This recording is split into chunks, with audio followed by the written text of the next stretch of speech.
and welcome to I-24 News Sports Daily Magazine with all the latest scores and stories from around the world. It's Monday evening after an exciting weekend of sports, so let's get right to it. Maccabi Tel Aviv put on a show in Milan and pull off an unlikely upset against the heavy favorites Real Madrid to bring home the Euroleague championship. The Indiana Pacers come out swinging in the first game of the series against the Miami Heat, winning by double digits against the reigning champions. Atletico Madrid celebrate their first title in 18 years after beating Barcelona in their own backyard and take the La Liga title. And Novak Djokovic is back from an injury and is wasting no time. The Serb won the Italian Open by beating the world #1, Rafael Nadal. Hello again, and thank you for joining us from the Jaffa Port. We start today with Maccabi Tel Aviv's unlikely victory over Real Madrid to claim the Euroleague title. The team landed earlier today, already showing off their trophy while still standing on the plane steps. Fans greeted them with the hero's welcome, but nearly 10,000 fans were in Milan to watch the blue and yellow surprise the heavy favorites in a thrilling overtime game, eventually winning 98-86. Real had a 26-16 point lead halfway through the second quarter, but Maccabi fought back to within 2 by halftime. And since then, the game stayed tight, forcing extra time. Maccabi was then nearly unstoppable in overtime. Tyrese Rice scored 14 of his 26 points in those extra minutes. The title is Maccabi's 6th European championship and the first since back-to-back wins in 2004-2005. And the first game of the NBA Conference Championships in the East was a rematch of last year's thrilling series. But this time, Indiana holds home court advantage, and the Pacers took advantage of it early on, taking a lead in the first quarter. Paul George finds George Hill for the triple. 11 points for Hill by that 3-minute mark. LeBron will answer with a beautiful alley-oop from Mario Chalmers. But the Pacers would keep a comfortable lead. Lance Stevenson with another 3 for the Pacers. They hit 8 trays in the game and open up an 18-point lead. Some sloppy play, though. A lazy pass, and James takes advantage into the open floor for the easy 2 points. 8 straight points by the Heat, trying to get back into it. And then some points that weren't so easy. LeBron gets bumped while heaving up the ball, the triple, and the foul. But even that wasn't enough. The Pacers take game 1 at home, 107-96. And after LeBron said the Heat gave up on some defensive plays. Got some threes early on. Our pick and roll coverage, had a lot of breakdowns, including myself. I broke down a few times defensively. And we allowed them to get into the paint. They shot 37 free throws, to our 15, which is definitely something that we can't, duplicate going into game 2. But we had some breakdowns, throughout the game, and that's what resulted in us losing this game. But as a veteran ball club, we will, watch the film and break it down and be, better prepared in game 2. But that was only game 1, and Indiana coach Frank Vogel knows the team showing up for the rest of the series isn't who they saw yesterday. Well, the good thing is that the team that's coming back for game 2 is the 2-time defending champs. So I think we understand that they're going to, bring an enormous amount of fight in game 2. And like I said earlier, it's a great start to the series, but it's just a great start. The San Antonio Spurs and Oklahoma City Thunder tip off game 1 of the Western Conference Finals tonight. San Antonio comes into the series with several veterans who have enough experience for the entire league. One of them, Tony Parker, has been with the Spurs for 11 seasons. Amit Kling and Liz Barenbaum take a look at the Frenchman's career. He plays in the United States. His name is American and he was born in Belgium, but he's nicknamed the Frenchie. Tony Parker is a true phenomenon of made in France basketball. And some praise his connection to the country. His mother will be the first to tell you about his loyalty. Tony has always said it, and it is his strong intention. He wants to give back to France and what French basketball gave to him. We will always remain loyal to France. That's it. Vive la France! Vive la France! Parker is the son of an American father and a Dutch mother, following in his father's footsteps. Tony Parker Sr. was a professional basketball player. Little Tony started playing basketball at Fécamp. He moved on to play in Rouen, then at the PSG Racing. But the Parker phenomenon exploded in 2001. He began his career in the NBA with the San Antonio Spurs. Back then he was completely under the radar, an unknown player, and his coach, the legendary Greg Popovich, did not want him to play point guard. But Parker's talent quickly helped him earn a name for himself, and he became the first French NBA champion in 2003 at the age of 21. Now he is a 6-time All-Star and has led the Spurs for 11 years. C'est génial. It's great, it's great. It's amazing what one is doing with San Antonio at this level all these years. This is special. C'est spécial. Despite his American career, TP never forgot his French roots.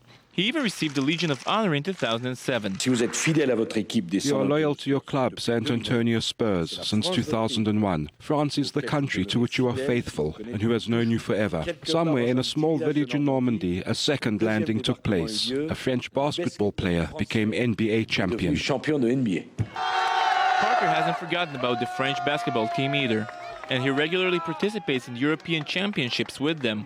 I always believed in me, in the team of France. I'm proud to be French, proud of this team, proud to be in the team of France. He even played for the club between 2 NBA seasons, a club that he bought afterwards, a great way for him to continue to support French basketball. The deal I made with Asvel is that I just play.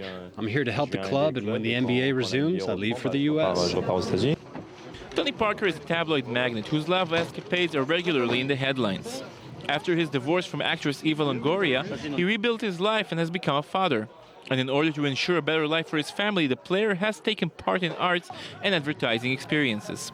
Sometimes even as a singer or a cartoon hero.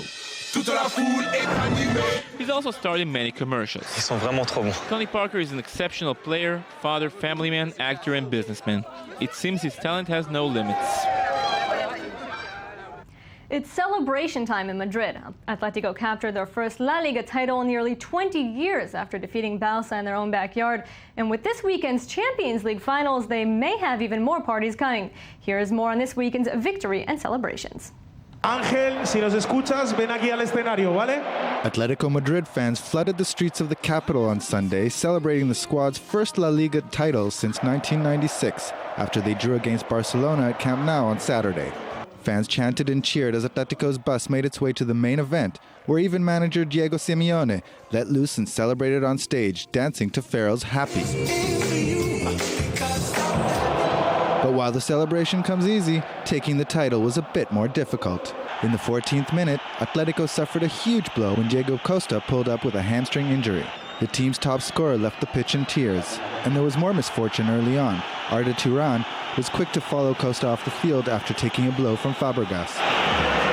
Everything seemed to be going right for Barca. In the 34th minute, Alexis Sanchez shot a rocket past Thibaut Courtois to the top corner by the post, giving Barca a 1-0 advantage. Some thought that was it, classic Atletico giving away the title. But the Colchoneros stepped up their game, taking the momentum with them to the locker room. Diego Simeone's half-time magic showed in the 48th minute. Diego Godin evened the score with a beautiful header down into the corner. They were ready to celebrate. But Leo Messi almost ruined that celebration. He hammered a ball into the roof of the net, sending nearly 90,000 Barca fans to their feet, but the goal was called offsides. And Atletico cruised to the 90th minute in the La Liga title. And the players know it wasn't an easy victory. We had a bad time then, but in the halftime came to each other and we said, yeah, we have to win. We have to get at least 1 point. And I think the team was very good after the first half, and I think we deserve to get at least 1 point here. We won a league that has been very tough, but we never gave up and always believed in ourselves. In the beginning, we were underestimated, and people would say that we were to stumble at any time. But we never listened to those comments and believed in our team.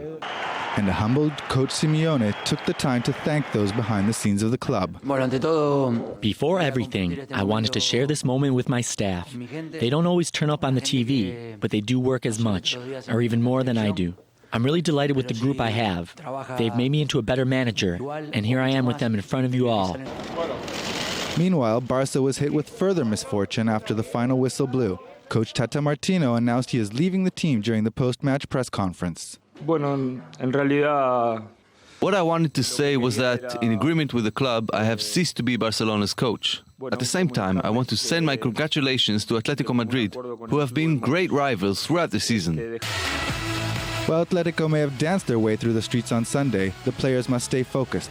There is more they could win. They'll square off against their Spanish capital rivals Real Madrid in the Champions League final for a chance to hoist the second trophy in just 1 week.